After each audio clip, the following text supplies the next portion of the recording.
Welcome to all students of International Law in this class of MA third semester Political Science. Today I am again with you. Now this time with regard to a lecture on International Law. सभी विद्यार्थियों का आज के अंतर्राष्ट्रीय विधि के संदर्भ के व्याख्यान में सभी का स्वागत है। और आज जिस विषय पर मुझे आपसे बात करना है वो अंतर्राष्ट्रीय विधि का एक महत्वपूर्ण अध्याय है जिसका नाम है relationship between municipal law and international law, अर्थात राष्ट्र विधि तथा अंतर्राष्ट्रीय विधि में संबंध। So the topic of today's lecture on international law is the relationship between municipal law and international law. राष्ट्र विधि तथा अंतर्राष्ट्रीय विधि में क्या संबंध है या क्या विभिन्नताएं हैं, इस संदर्भ में कुछ बातें मैं करूंगा आज आपसे। पहली बात तो हमको ये समझ लेना चाहिए व्हाट इज म्यूनिसिपल लॉ, अर्थात राष्ट्र विधि क्या होती है और अंतर्राष्ट्रीय विधि क्या होती है। या आप इसके बारे में जानते हैं अंतर्राष्ट्रीय विधि, लेकिन राष्ट्र विधि क्या होती है। What is a municipal law? Municipal law in other words is generally called by the name of national law. राष्ट्र विधि को घरेलू विधि भी कहते हैं या घरेलू विधि को राष्ट्र विधि भी कहते हैं। Now what is a national law? It is very self evident, it is self explanatory, that is any law that is framed by the legislature of a country is called a national law. Any law that is framed or that is enacted by the legislature of a state, that is of a country, is called a national law. अर्थात ऐसा कानून जो किसी राष्ट्र के द्वारा बनाया जाता है या राष्ट्र की संसद के द्वारा बनाया जाता है, ऐसे कानून को राष्ट्र विधि कहते हैं या घरेलू विधि कहते हैं, म्यूनिसिपल लॉ। म्यूनिसिपल लॉ को तो अधिकांश सामान्य शब्दों में घरेलू विधि कहेंगे और नेशनल लॉ को राष्ट्र विधि कहेंगे। But both laws are same, though the terms are different but the meaning is same. चाहे राष्ट्र विधि कहें चाहे घरेलू विधि कहें। और इसी तरह से international law is a law that is accepted by various states on the basis of consensus, on the basis of the mutual consensus as well as consent. अंतर्राष्ट्रीय विधि वो विधि है जो सभ्य राष्ट्रों के द्वारा पारस्परिक सहमति से स्वीकार करी जाती है। अंतर्राष्ट्रीय विधि वो विधि है जो सभ्य राष्ट्रों के द्वारा पारस्परिक सहमति के आधार पर स्वीकार किया जाता है। International law is that law which is accepted by the civilised nations on the basis of mutual consent, mutual consensus and consent. पारस्परिक विचार विमर्श और सहमति के आधार पर इस प्रकार के कानून को स्वीकार किया जाता है। So the national law and the international law both are distinct from each other. राष्ट्र विधि तथा अंतर्राष्ट्रीय विधि दोनों एक दूसरे से भिन्न हैं, लेकिन फिर भी कोई रिलेशनशिप तो होगा ही। अगर दोनों यद्यपि अलग हैं फिर भी माना जाता है कि there is some sort of relationship between the two sets of laws. तो क्या क्या इसके संदर्भ में क्या संबंध है या क्या विभिन्नताएं हैं, क्या समानताएं हैं, क्या विभिन्नताएं हैं, इसके बारे में कुछ जानना चाहिए। Now Oppenheim says that both these two types of laws, they have their own sources, they have their own identity. Oppenheim ने कहा है कि दोनों प्रकार के कानून के अपने अपने स्रोत होते हैं और दोनों की अपनी अपनी पहचान होती है। Both have their own sources as well as their own identities. Sources से तात्पर्य क्या है? Sources imply that national laws or the municipal laws are created by the parliament of a nation। अर्थात राष्ट्र विधि का स्रोत है राष्ट्रीय संसद, that is national legislatures, they enact a law, they create a law। तो राष्ट्र विधि का स्रोत राष्ट्रीय संसद होती हैं, जबकि अंतर्राष्ट्रीय विधि का स्रोत सामान्य रूप से परंपराएं होती हैं। राष्ट्रों के मध्य जो प्रचलित परंपराएं हैं, जो रीति रिवाज हैं, जो प्रथाएं हैं, that is the customs, the conventions, the practices, the usages that are there between the states and which have been accepted on the basis of mutual consent by the civilized nations, they form the sources of the international law। तो अंतर्राष्ट्रीय विधि के स्रोत क्या हुए? अंतर्राष्ट्रीय विधि के स्रोत विभिन्न राष्ट्रों के मध्य जिन परंपराओं को, प्रथाओं को स्वीकार कर लिया जाता है पारस्परिक सहमति के आधार पर, पारस्परिक विचार विमर्श के आधार पर, उसे हम कहते हैं वे अंतर्राष्ट्रीय विधि के स्रोत हैं। Try to understand this concept properly कि from where does international law arise, अंतर्राष्ट्रीय विधि कहाँ से उत्पन्न होते हैं? So the answer is very simple. The basic source of the international law are the customs and conventions that have been accepted by the sovereign nations, by the independent nations, or in other words, Oppenheim says, by the civilized nations of the world। दुनिया के जो सभ्य राष्ट्र हैं, स्वतंत्र राज्य हैं, संप्रभु राज्य हैं, उन्होंने जिन परंपराओं को, प्रथाओं को पारस्परिक सहमति से स्वीकार कर लिया है, वो अंतर्राष्ट्रीय विधि के स्रोत हो गए हैं।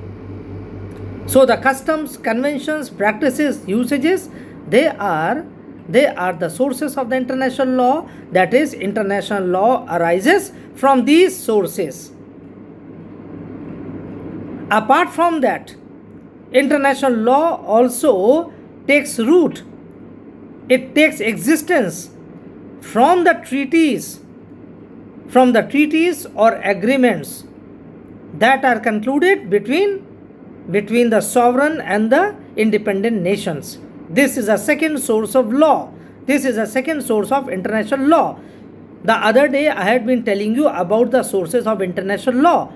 So here this is a repeat of the old thing that I had told you। पुरानी बात जो हमने आपको बताया था उसी को दोहरा रहा हूँ मैं। So the second source of international law is the treaties। They are the treaties, they are the agreements, they are the understandings that are concluded between the sovereign and the independent nations of the world on the basis of mutual consent। पारस्परिक सहमति के आधार पर जो दो या दो से अधिक राज्यों के मध्य जो संधियां करी जाती हैं, ट्रीटीज, संधियां करी जाती हैं, समझौते अर्थात एग्रीमेंट्स किए जाते हैं, या कवेनेंट्स means संविदाएं। Covenants, they are also a type of treaties, but they are not the same as treaties। तो इसलिए अंतर्राष्ट्रीय विधि का दूसरा एक और महत्वपूर्ण स्रोत क्या हुआ? अर्थात संधियां, समझौते या संविदा। So therefore, according to Oppenheim, international law arises from two main sources। Number one is the customs, conventions, practices or usages, and number two is the treaties, covenants, contracts or agreements that are concluded between sovereign and independent nations on the basis of mutual consent। ये तो अंतर्राष्ट्रीय विधि के स्रोत हो गए। और राष्ट्रीय विधि के स्रोत फिर क्या हुए? राष्ट्रीय विधि के स्रोत, पहली बात, द कन्वेंशंस और the practices that are there in usage within a nation. अर्थात एक राष्ट्र के मध्य भी, एक राष्ट्र के अंदर ही कई प्रकार की परंपराएं होती हैं, कई प्रकार की प्रथाएं चलती रहती हैं, जो उस देश के द्वारा स्वीकार कर ली गई होती हैं। तो अर्थात राष्ट्रों के मध्य या एक राष्ट्र के अंदर जो परंपराएं विकसित हो चुकी हैं, the conventions that have evolved over the years and today which have become a part and parcel of that nation, which have become integral part of the political system. From those customs or conventions, the laws take root. Therefore, the sources of municipal law, they are the conventions or practices that are prevalent within a nation. So therefore, in this respect, the source of the municipal law and the source of the international law, they are almost one and the same. इन अर्थों में कि राष्ट्र विधि और अंतर्राष्ट्रीय विधियों में जो परंपराएं हैं, जो प्रथाएं हैं, जो कन्वेंशंस हैं, जो प्रैक्टिसेस हैं, चाहे वो किसी राज्य के अंदर चल रही हों या अंतर्राष्ट्रीय समुदाय के मध्य चल रही हों, ये दोनों में समानता है। Therefore, Oppenheim says that there is a similarity between national law or between municipal law and the international law. So we have to understand what are the points of similarities. Therefore, if the international law is based on the conventions or on the customs, so do the municipal laws. अगर अंतर्राष्ट्रीय विधि परंपराओं पर, प्रथाओं पर आधारित है, तो बहुत हद तक राष्ट्रीय विधियां भी परंपराओं पर और प्रथाओं पर आधारित है। For example, take the example of England or Britain. In Britain, it is said that there is no constitution.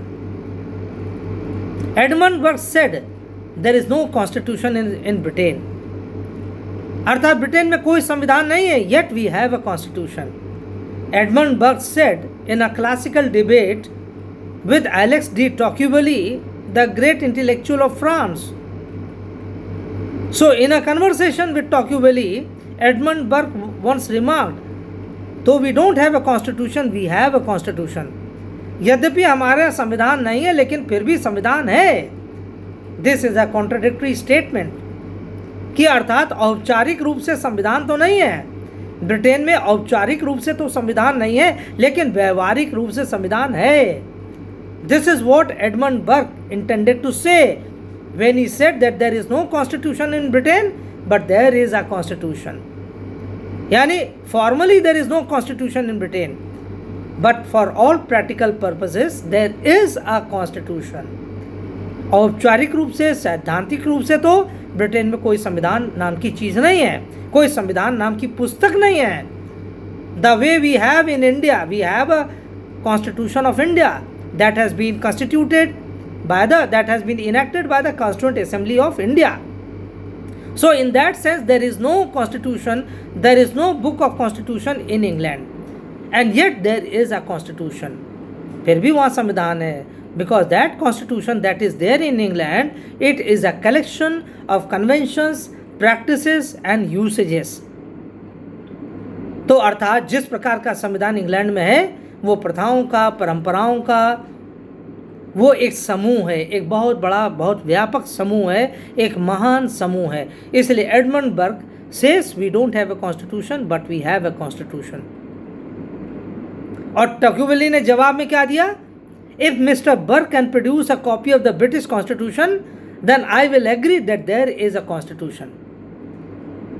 टॉक्यूवेली जो फ्रांस का विद्वान था, उसने ये कहा बर्क से कि अगर बर्क महोदय मुझे ब्रिटेन के संविधान की एक प्रतिलिपि दे दें तो मैं मान लूँगा कि ब्रिटेन में संविधान है, और अगर वो संविधान की एक कॉपी मुझे नहीं दे सकते then I will continue holding this impression that there is no constitution in Britain, that Britain is without a constitution. अगर एडमंड बर्क महोदय मुझे दे दें ब्रिटेन के संविधान की एक कॉपी तो मैं मान लूँगा ब्रिटेन में संविधान है, अन्यथा ये उनकी एक अनर्गल एक बात है, उनकी एक कोरी बकवास है. ये टॉक्यूवेली का मानना था. So at the end of the day what is the crux of this discussion और डिबेट? दोनों जो विचारकों के मध्य जो ये वाक युद्ध हुआ, उसमें एक बात ये स्पष्ट हो गई कि that what Edmund Burke says is really correct, and Tocqueville's contention is not totally accepted, because when we say that there is a constitution in a country, it does not mean that necessarily there should be a written constitution. It could be an unwritten constitution as well. Britain में एक अलिखित संविधान है, यानी ऐसा भी संविधान है जो कभी लिखा ही नहीं गया है, जो कभी एक व्यापक रूप से नहीं लिखा गया, जो कभी भी किसी संविधान सभा के द्वारा नहीं लिखा गया. So in that sense there is no constitution in Britain, but a constitution could be a huge collective body of customs and conventions that is there in Britain. So Edmund Burke is correct to a great extent that a constitution is not necessarily a written document. It could also be in a form of the collectivity of practices, usages and conventions, and therefore Tocqueville's contention is not accepted. तो इसलिए ओपेनहीम ने जो यहाँ पर कहा कि जहाँ तक स्रोत की बात है, इंटरनेशनल लॉ और म्यूनिसिपल लॉ में कुछ समानताएं हैं कि दोनों प्रकार के कानून, दोनों प्रकार की विधियां परंपराओं पर आधारित है, काफ़ी हद तक आधारित है. चाहे राष्ट्रविधि हो वो भी परंपरा पर आधारित रहती है, और चाहे अंतर्राष्ट्रीय विधि हो वो तो परंपरा पर आधारित होती ही है. राष्ट्रों में भी विधि है, ये है ना. राष्ट्रों में जैसे हमने कहा, इंग्लैंड तो पूरा परंपराओं पर आधारित है. भारत में भी कुछ परंपराएं हैं. भारत में परंपरा ये कि हमारे यहाँ कैबिनेट ये जो शब्द है, it is not been mentioned in the constitution of India. भारत के संविधान में कहीं पर भी आप कैबिनेट इस शब्द को लिखा हुआ नहीं पाएंगे. There is no mention of the term cabinet in the constitution of India. So what is there is council of ministers. मंत्री परिषद इस शब्द का प्रयोग किया गया है, लेकिन कैबिनेट शब्द का प्रयोग नहीं किया गया है. So this is a convention this is a convention in India, constitutional convention in India, कि जो यद्यपि लिखा नहीं गया है फिर भी कैबिनेट इस शब्द का बार बार प्रयोग किया जाता है. that the prime minister shall be the leader of the lower house. ये एक परंपरा हमारे यहाँ. दूसरी परंपरा समझ लीजिए, प्रधानमंत्री कौन होगा. आर्टिकल 75(1) सिंपली कहता है, अनुच्छेद 75 उप धारा 1, article 75 under bracket 1, that the prime minister shell be appointed by the president of India. अनुच्छेद 75(1) ये कहता है कि भारत का प्रधानमंत्री राष्ट्रपति के द्वारा नियुक्त किया जाएगा. He shall be appointed by the president of India. Now who shall be the prime minister of India. The convention is that the leader of the single largest party in the Lok Sabha, or in other words we can say the leader of the majority party in the Lok Sabha.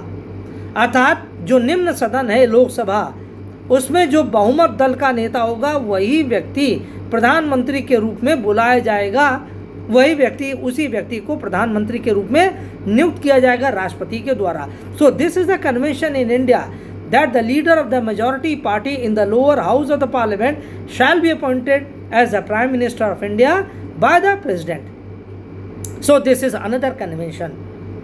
ये भारत में एक दूसरी परंपरा है. इसको हम कहते हैं this is a constitutional convention. ये संवैधानिक परंपरा है जो कहीं लिखी नहीं है, but it is again practice in India. So in this way we too have certain conventions और practices in our country or in the constitutional arena of our country.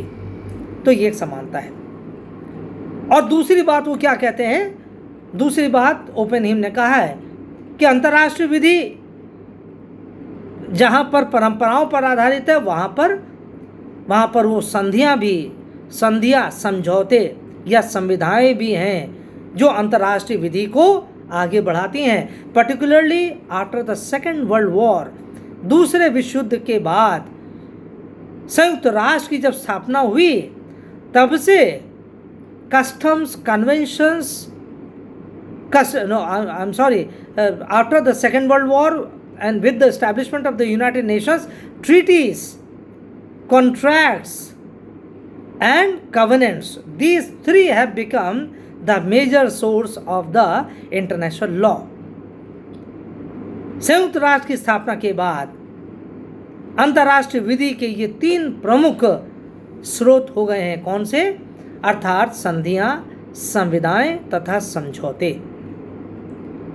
So today we have 2 types of international law. One is the customary international law and the other is the treaty made international law.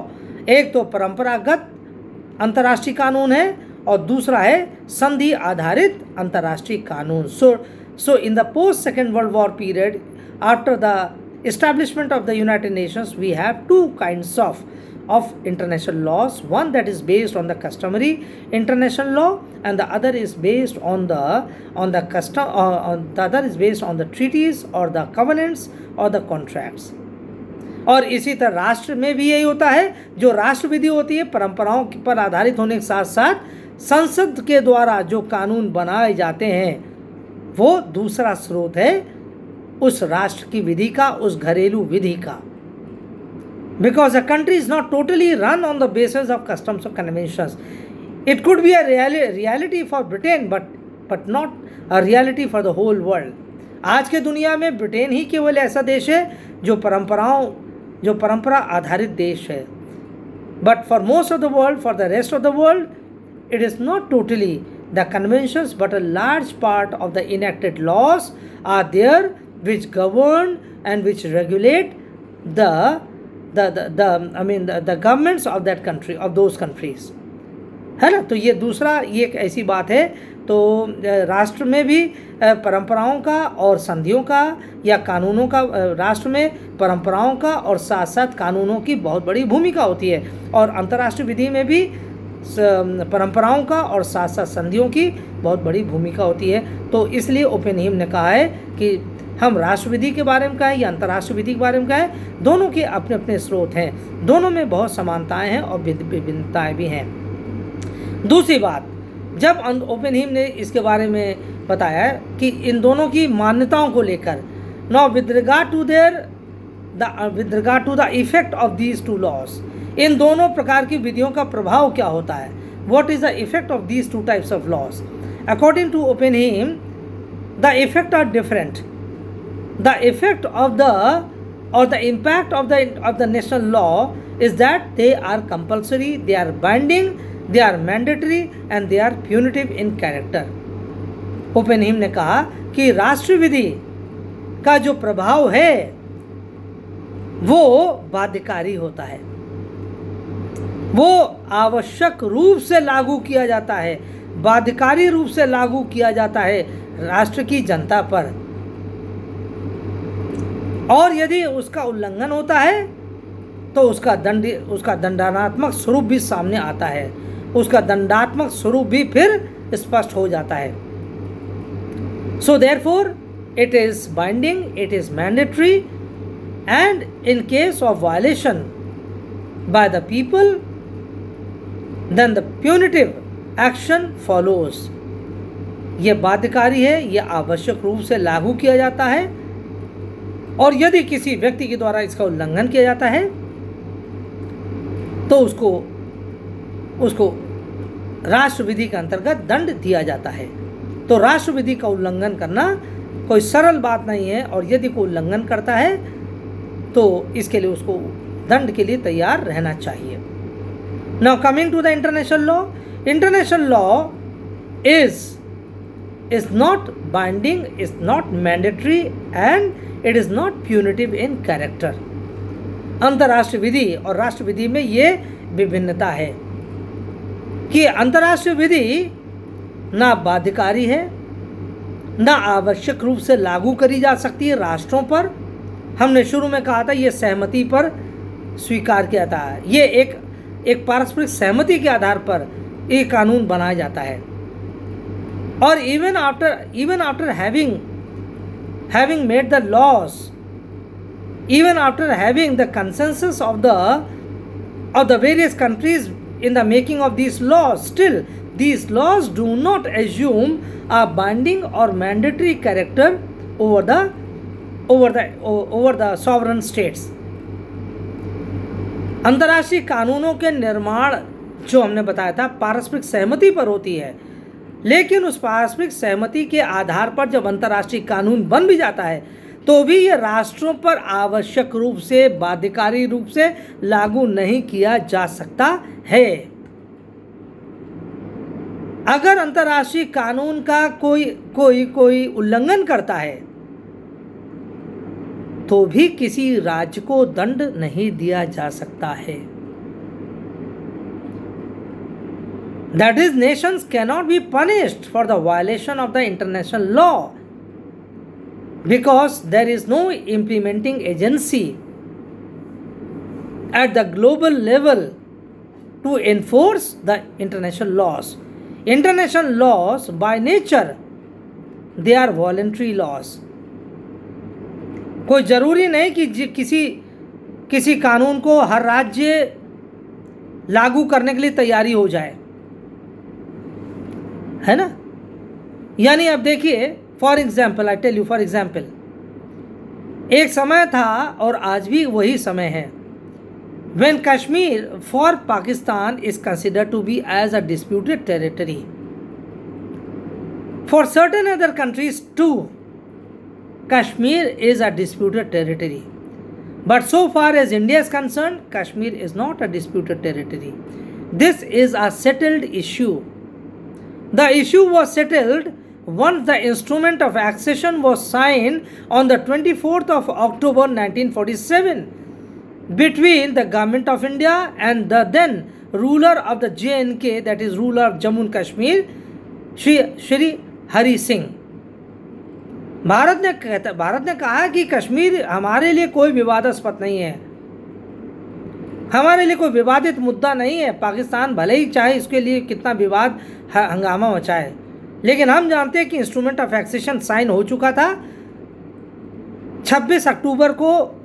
इसकी जो date है 26 अक्टूबर 1947 को ये instrument of accession, विलय instrument of accession का क्या कहते हैं, विलय की संधि साइन करी जा चुकी थी भारत सरकार तथा जम्मू कश्मीर के तत्कालीन महाराजा श्री हरि सिंह के मध्य, और उसमें ये विलय होना ये स्वीकार कर लिया गया था जम्मू कश्मीर स्टेट के द्वारा, और तब से ये कश्मीर भारत का एक अभिन्न हिस्सा हो गया है। तो अब भले ही देखिए इंटरनेशनल लॉ के अंतर्गत our neighbouring country says that the issue should be taken to the United Nations, but India has rejected this notion that neither it is a disputed territory nor are we going to take this issue to the United Nations. And the government of India said that if at all you have any grievances with regard to Jammu and Kashmir, you please tell us. आप हमको बताइए आपको क्या आपत्ति है, and if possible we will try to redress your problem, but there can be no third party intervention and there can be no taking of this case to the United Nations. Bharat ने बहुत अच्छे से स्पष्ट कर दिया है कि ना तो इसमें कोई तीसरा पक्ष शामिल हो सकता है, अगर कोई शामिल होगा तो वो हमें पाकिस्तान को जो हमसे बात करना बात करें, जो उनके संशय हम दूर कर देंगे, लेकिन तीसरे राज्य की कोई मध्यस्थता नहीं हो सकती है, ना ही ये संयुक्त राष्ट्र में ये मुद्दा जा सकता है। इसीलिए हमने कहा कि that international law is not binding, it is not mandatory. अगर संयुक्त राष्ट्र कह भी देता है कि नहीं इसके ऊपर अभी और आप विचार विमर्श करिए और दोनों राज्य मिलजुल कर इसमें अभी वार्ता करेंगे, फिर उसमें प्लेबिसाइट कर लें, रेफरेंडम कर दें। हालांकि हमारे प्रथम प्रधानमंत्री पंडित जवाहरलाल नेहरू इस मुद्दे को लेकर संयुक्त राष्ट्र पहुंच गए थे, वो भारतीय दृष्टिकोण से बहुत बड़ी भूल भी थी, लेकिन खैर उसके बाद भारत ने इस बात को अस्वीकार कर दिया कि हम संयुक्त राष्ट्र में भारत के उस प्रस्ताव को अब हम तरजीह नहीं देते हैं, हम कोई महत्व नहीं देते हैं। For us that resolution is defunct. तो इसलिए इंटरनेशनल लॉ के अंतर्गत भले ही राइट टू सेल्फ डिटर्मिनेशन कहा गया, आत्मनिर्णय की अभिव्यक्ति, आत्मनिर्णय का अधिकार ये कहा गया है, तो अगर कल के दिन संयुक्त राष्ट्र कहता है कि कश्मीर में राइट टू सेल्फ डिटर्मिनेशन कराया जाए, यानी रेफरेंडम कराया जाए, जिसे आप कह लें जन मतदान कराया जाए, या दूसरे अर्थों में प्लेबिसाइट कहते हैं, जब टेरिटरी के बारे में, प्रदेश के बारे में, ये हमारा देश में रहेगा, ये उधर रहेगा, जब प्लेबिसाइट कराया जाता है तो उसे कहते हैं प्लेबिसाइट, टेरिटरी के एक्सेशन को या उसके मर्जर को लेकर। कोई प्रदेश हमारी भूमि में रहेगा, ये बाहर चला जाएगा। या रेफरेंडम, जनता का मत, जनता क्या चाहती है, वो हमारे साथ रहना चाहती है या दूसरी तरफ रहना चाहती है, दिस इज कॉल्ड रेफरेंडम। तो अगर कल के दिन संयुक्त राष्ट्र कहता है कि जम्मू कश्मीर में रेफरेंडम कराया जाए, ये प्लेबिसाइट कराया जाए, still India government of India will not accept this offer and nor should it accept. So इसलिए ये क्या है, ये दो प्रभाव इसका अलग है। International law by nature is not binding, it is not mandatory, whereas national laws, municipal laws, they are binding, they are mandatory। राष्ट्रीय विधियां कंपलसरी होती हैं, बाध्यकारी होती हैं। और अगर एक बार कोई कानून बना दिया गया, for example rules of the road, सड़क पे चलने के नियम आप जानते हैं, जेब्रा लाइन होती है, अगर हम रेड सिग्नल पे जेब्रा लाइन को क्रॉस करेंगे, हम अगर अपनी बाइक को जेब्रा लाइन के आगे ले जाएंगे और तब खड़ी करेंगे, it will be the violation of the rules of the road, I will be punished. और if I am driving my bike without a helmet, again then I am liable to be punished. If I don't have a proper DL, that is driving licence, again I will be punished if caught।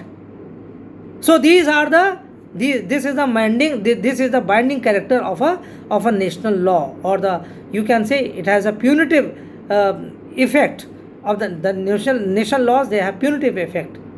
तो इसलिए दोनों के जो प्रभाव है, दोनों का प्रभाव अलग अलग होता है। both have different impacts। So while national law is binding, mandatory and punitive, it is not so with international law। फिर उसके अतिरिक्त अगर हम और देखना चाहें कि राष्ट्रीय विधि और अंतर्राष्ट्रीय विधि को लेकर, राष्ट्रीय विधि को लेकर जो कहा गया है कि इसके पीछे, अंतर्राष्ट्रीय विधि को लेकर कहा गया है कि इसको बनाने के लिए अधिक से अधिक राज्यों को साथ आना चाहिए। दैट इन द क्रिएशन और in the formulation of international law, more and more states should come forward to accept और टू क्रिएट और टू इनैक्ट इंटरनेशनल लॉ। अधिक से अधिक राज्यों को सामने आना चाहिए, साथ में आना चाहिए, विचार विमर्श करना चाहिए और सहमति के आधार पर अंतर्राष्ट्रीय कानूनों का निर्माण करना चाहिए। लेकिन नेशनल लॉज के लिए ऐसा कुछ नहीं है। That is parliaments, national parliaments when they legislate a law, they don't call everyone, you come and you sit with us and you enact a law or you tell us what kind of law you want. No, this is not so with regard to the municipal law. Municipal laws are created through the elected representatives